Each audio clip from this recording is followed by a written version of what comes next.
Hey, friend. So, I've been reading.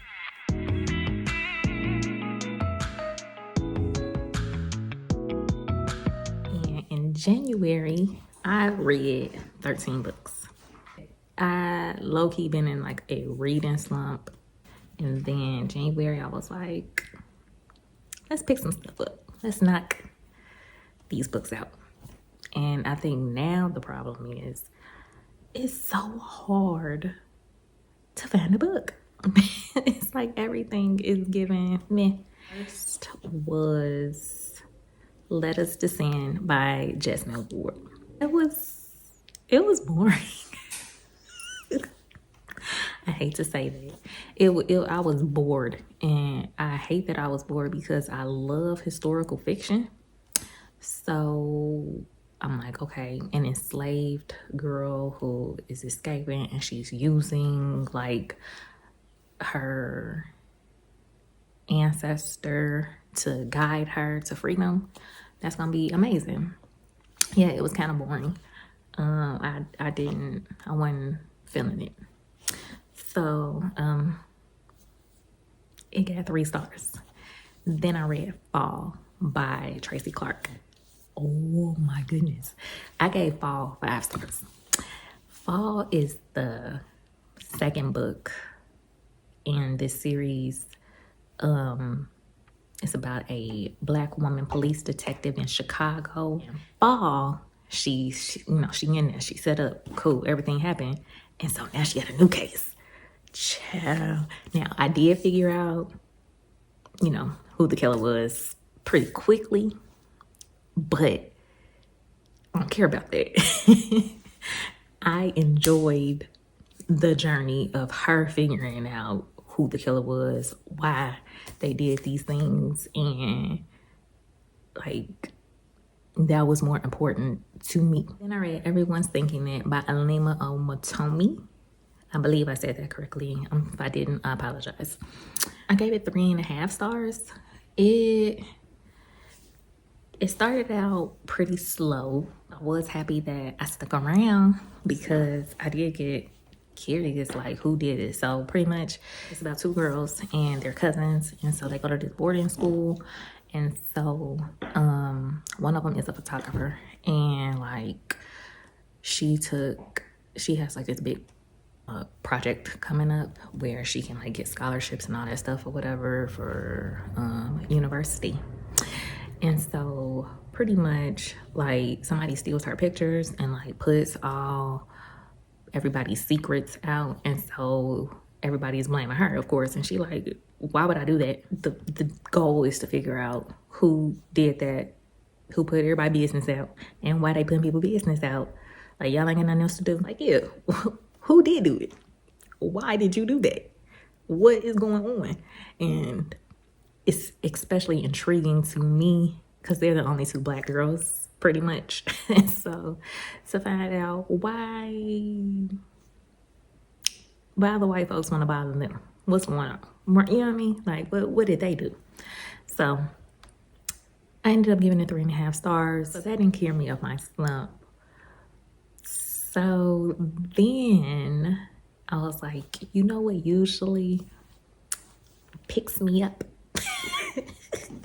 A nice little spicy romance. I know who's gonna do it. It's either gonna be Alexandria or it's gonna be Christina. So it ended up being Alexandria. So Alexandria House, she had holding, is part of the St. Louis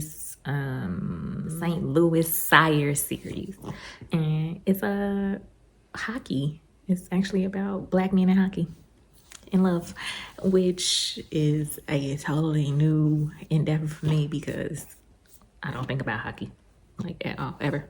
5 stars. Loved it. Loved it.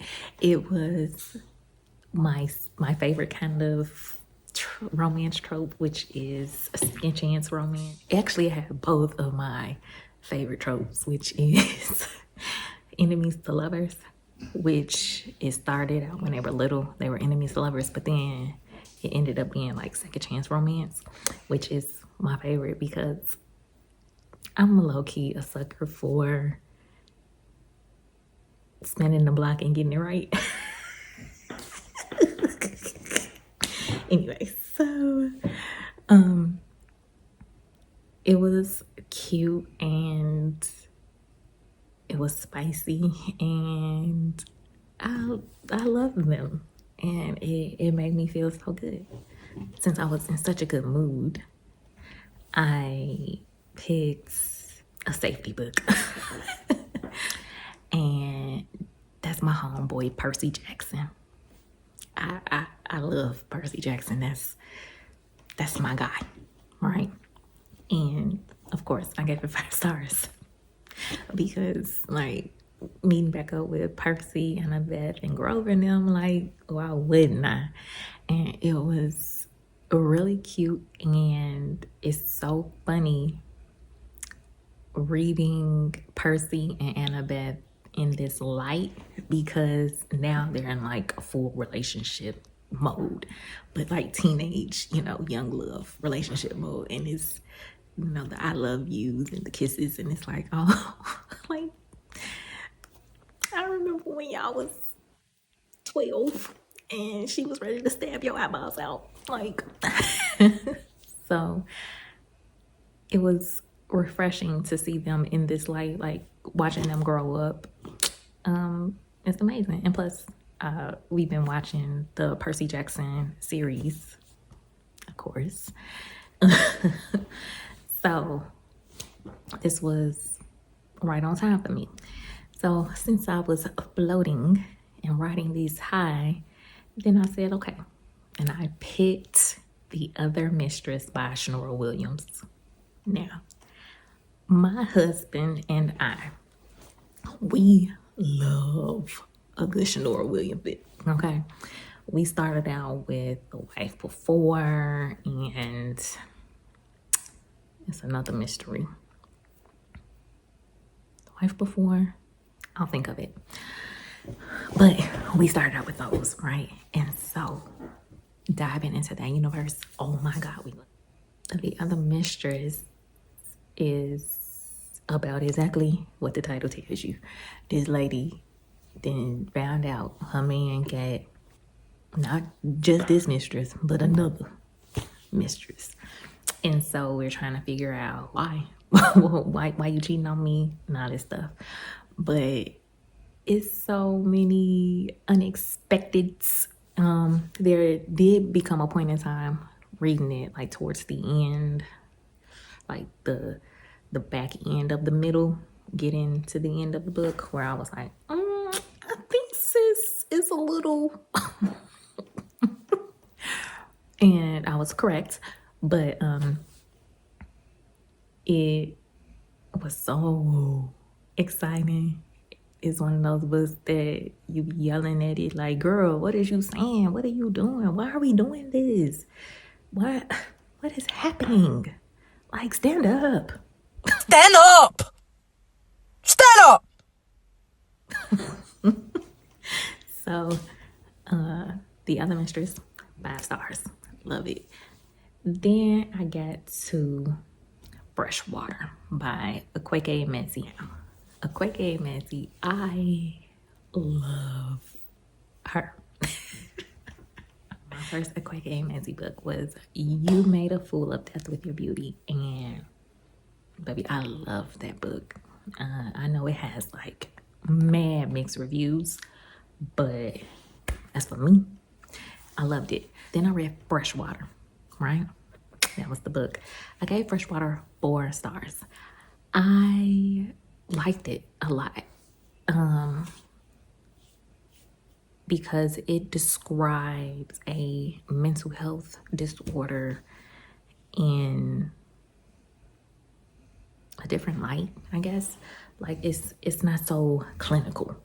Like it's actually describing it how someone is actually living it. And it also speaks as the disorder. And I thought that was amazing because who has ever giving a mental health disorder a voice, right? So I enjoyed it a lot. One thing that I do love that Akwaeke Emezi does is that being that she's African, she puts her culture so far deep into that where it opens your eyes and makes you want to Google things and learn. Like, that a lot of things in certain cultures are very taboo, shoved under the rug and not talked about. And so she, well, guess what? Guess what, babes? Gonna talk about it. And she does. And so I love the way that she writes those things. Baby girl can string a sentence together, okay? And I love that. So I gave Freshwater 4 stars. I was trying to complete a Kindle Unlimited challenge. And so when they have these challenges, how they give you the suggestions or whatever. The only book by a Black author on the list was a children's book to complete the challenge. And so I downloaded it and I read it in about 5 minutes. It was beautifully illustrated. It is an amazing book. The story is so great. It's called I Am Enough, and it's by Grace Byers. The same Grace Byers who was in what's that show? We all watched it for a couple seasons. The show with Taraji. Oh my goodness. Oh, I can't think of it. Amazing children's book, and it only took me 5 minutes, but guess what? That was 5 minutes that I read a book that day, so it counts. And I got my points for my challenge. Then I read One Blood by Denene Millner. Millner. Baby, I gave One Blood 5 stars. Oh my God, that book was so good. Like, it's 3 different lives that are all connected. It's about a young lady who is adopted, and it tells the story of her biological mother and her adoptive mother. And like how we got there, we get to find out the story of her biological mother and how she came to have this girl put up for adoption. And then we get the story of her adoptive mother and how she came about adopting this young girl. And then we get the actual daughter, we get her story. And they are 3 totally different stories. Like, people love to throw around, Black people are not a monolith. Babes, we know. And this book, if you didn't believe it, baby, you will. Because this book definitely tells you, these 3 women, the only thing they pretty much got in common is that they Black. It's like trials and tribulations in 3 different flavors. You got butter pecan, you got rocky road, and you got cotton candy. How about that? Like, 3 different flavor profiles. But it was so good. It was so refreshing to read a book like this. So I gave One Blood 5 stars. Then I read My Government Means to Kill Me by Rasheed Newson. I was loving this book so much. It is about a Black gay man who comes from money, and he decides to abandon the money aspect and, try to discover his own way in New York City in the 80s during the AIDS epidemic, right? He was funny. It was like serious, of course, but the one thing about Black people, we gonna laugh, right? So of course he had his jokes. Like he went to parties. He got to see who all the men that were on the down low, all the world's playmakers who are on the down low, and like it was so good, right? And then it got to the end and he made a decision that I was not too fond of. And his decision making, it lost a star from me. So I was like, I'm gonna give this 5 stars. And then like the last 3 chapters, I was like, bro, what, how did we get here? Like it went from loving our Blackness and embracing our Blackness and standing up for our Blackness and not caring what anybody has to say about us being Black and gay. And then he made a decision that to me was opposite of all of that at the very end. And I'm like, it doesn't seem like this is adding up to his character. Like, you know what I mean? Like, how did you go from point A to Z in 3 chapters? And so since it ended there and he was happy with how about his decision and how it ended, I was not. And so I gave it 4 stars. And that was that. Then I read The Final Revival of Opal and Nev by Miss Dawnie Walton. This was like a new form for me. It's written like an interview style. And so it took a minute for my brain to adapt. Because when I read, I see it, right? You know, I see the movie that's playing. And so my brain had to be like, oh, this isn't a movie. This is more like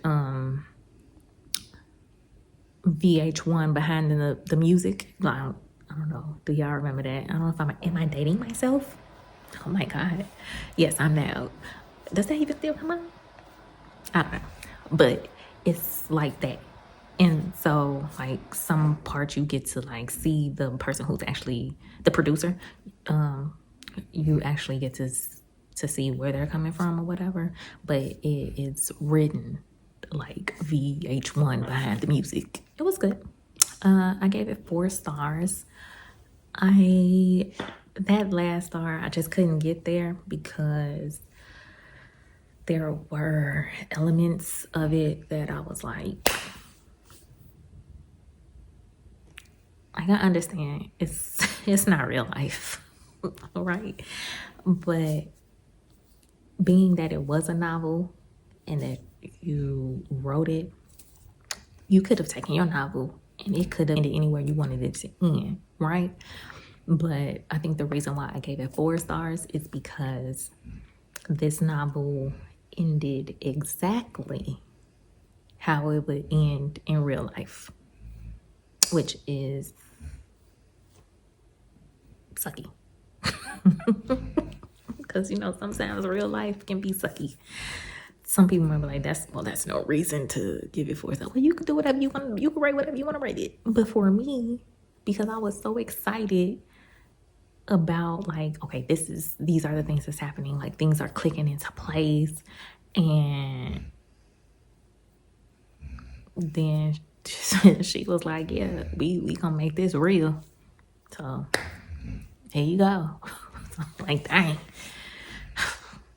I wanted a different ending and I didn't get it, so whatever. All right. But I still gave it 4 stars because I still think that it's worth a read and I would recommend it. So 4 stars. Okay, so ooh, like this next book. So let me say, I adore Sadeqa Johnson. Adore this woman. I read Yellow Wife last year, and I could barely sleep because I'm like, I have to finish this book. I woke up early because my brain, like, have you ever been asleep but your brain not really sleep? Like your body asleep but your brain is just. I woke up because my brain couldn't stop because I needed to finish Yellow Wife. And then that was in like January of last year, February, something like that of last year. And then that summer, I read House of Eve, and I was like, just thank you. I fell in love with this woman and her writing. I'm like, yes, give it to me. So, scrolling Kindle Unlimited, and I see, and then there was me by Sadeqa Johnson. I said, oh, like, great, download, right? And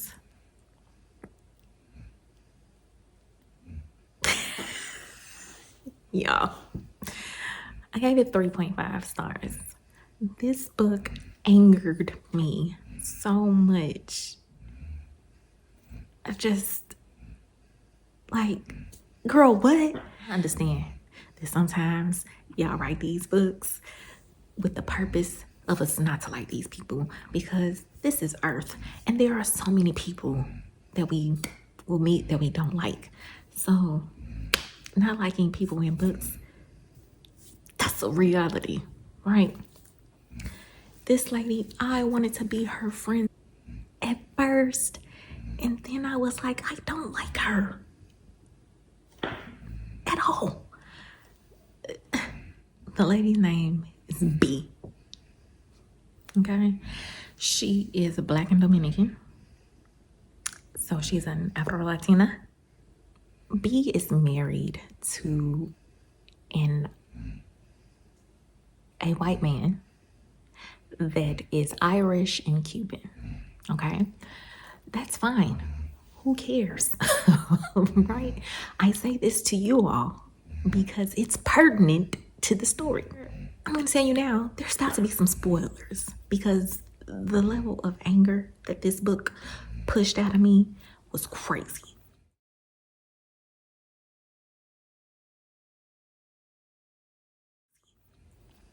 So, Miss B, so if you don't want the spoilers, you might as well fast forward now, babes, because I'm about to dish them. So Miss B, she is married to this man. This man is horrible. He is horrible. He keeps cheating on her like nonstop, but he feels okay with cheating on her because he funds their life. Like, yes, she's the mom. If y'all hear that snoring, that's my dog. I told him to go lay down in the bedroom. He don't listen. Anyway, so Miss B is a stay-at-home mom. Like, she had a career and stuff before, but now she's a stay-at-home mom, and he thinks he can do whatever he wants because he make money. Tell us all this time, right? That's not the part that bothers me. So when she was pregnant with a last kid, he cheated on her and also had his mistress pregnant at the same time. And then the lady calls her and tells her, yeah, I got a kid, and my kid deserves, a life too. And so B tells this lady, hey, you gonna have this baby? All right. Any form of communication about this kid, it gotta go through me. Don't call my husband. Nobody's to know that this baby exists except for you, me, and him. Like, nobody knows that this man has a baby except for them and whoever in Florida they might know this lady. And so the man can have no contact with his baby. What? So that was step one. That was number one. Because why would you want a child to have that type of life? Like, that kid didn't ask for any of this. Like, you're punishing this kid because of what his mom and dad did? Like, he can't know his family? Whatever. Okay, but that was strike one for me. Like, I'm like, her judgment a little off for me. And then come to find out, she's a side chick baby herself. So how dare you treat a child like that? And you know how that feels. Why would you want another kid to feel like that way? You talk about how that hurt you. So why would you, what? So moving right along, then her actual kids, like one day her and her son having a conversation and they talking about school because they go to this, predominantly white school and it's in this upper class neighborhood, whatever. And so the son says to the mom, "Oh, I wish I was white like dad because my life would be easier." Heartbreaking. Heartbreaking. Like he's saying that, people picking on him at school or whatever. If he was white, he wouldn't have these problems. She looks this little boy in his face and tells him, "Babe, your dad isn't white. He's Irish and Cuban." Ma'am, this is America. Can you not see? Ethnicity, race, and nationality is whooping y'all ass. Like, he's white. What are you talking about? Everybody at the school is telling this boy, "Your white daddy." Like, why are you gonna tell him? What? Strike two. Then, so the mom, B, and her husband, they having this conversation about, that's what the little boy said or whatever, right? And so she says, I don't understand. He doesn't understand the difference between white and light skin. How is he gonna understand when you don't even understand? Race, ethnicity, nationality. These are three different things. If you don't understand that, please look it up. 3 different things. Okay? Especially living in the United States of America. Okay? If they weren't 3 different things, they wouldn't be 3 different questions on job applications and FAFSAs and census forms. Yeah. Because they're 3 different things. So I said, girl, how he gonna understand if you don't understand? The blind leading the fucking blind. Then the daddy says, well, the kids are fine. They're just grown up in a more well-rounded world than we are. How are they growing up in a more well-rounded world when the boy is saying, "I wish I was white like you"? A more well-rounded world would mean that he's comfortable in the skin that he's in, and he's able to live a fine life and go to school and get his little education and play with his friends without that being an issue.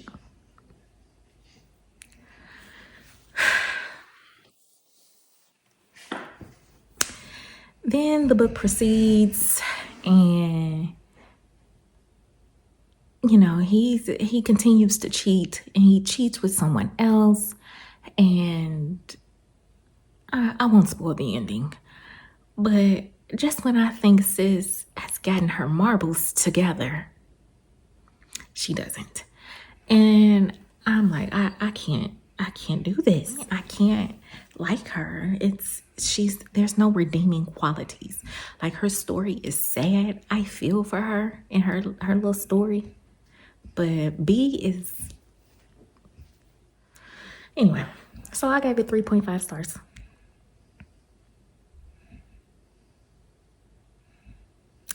I want my girl Sadeqa to go back to historical fiction because That aggravated me. It's upsetting me in my home, girl, because we... So, in need of a palate cleanser, I chose In Thick of Love by Danielle Marcus. Beautiful cover, right?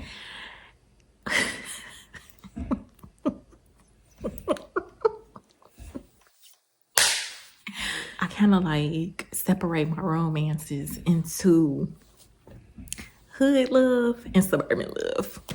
And then you got some books that do the crossover. I'm thinking I'm about to read a nice little suburban love story about three women's love stories. Like, I'm gonna read y'all the synopsis. A flirty feel-good novel that takes you on a journey of love, heartbreak, and self-discovery.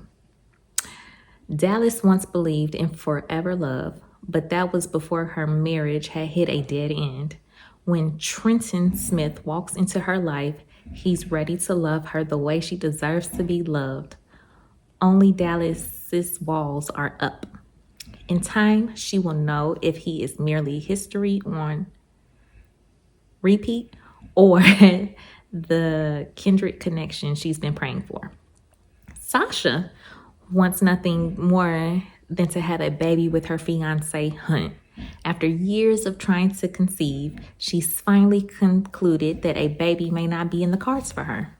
Sasha begins to question her womanhood, and before long, it sends her into a fit of depression until she finds comfort in the arms of another man. After dating the mama's boy, the thug, and her ultimate favorite, the tired brother with good sex but no money, Candace finally finds her knight in shining armor. Things are going well until she discovers the roommate he conveniently failed to mention.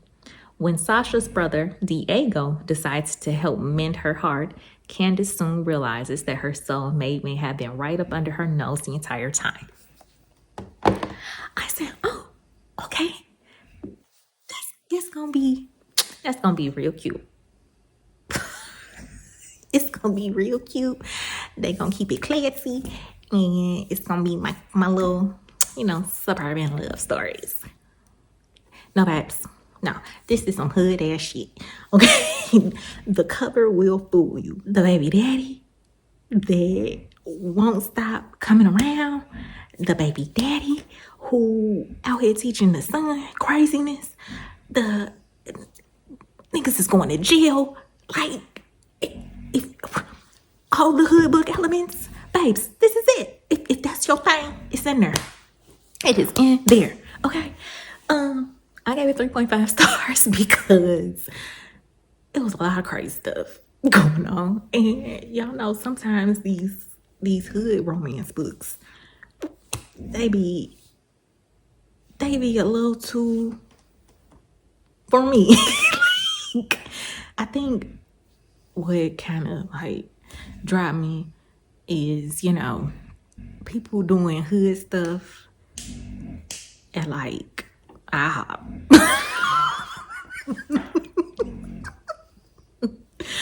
Like, girl, what? I don't know. It's not a bad book. Look, it's just not what I was anticipating. And it's actually a good book. It's just a lot of crazy far-fetched stuff that happens. Like, that would never happen.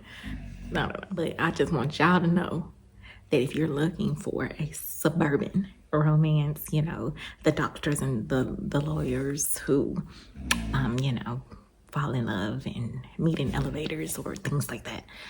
No, this ain't that. This some hood shit. For real. Yeah, but it was good. It was good. This would fall in line with your Ashley Antoinette's and those type of stories. But unlike Miss Ashley, everybody's of age.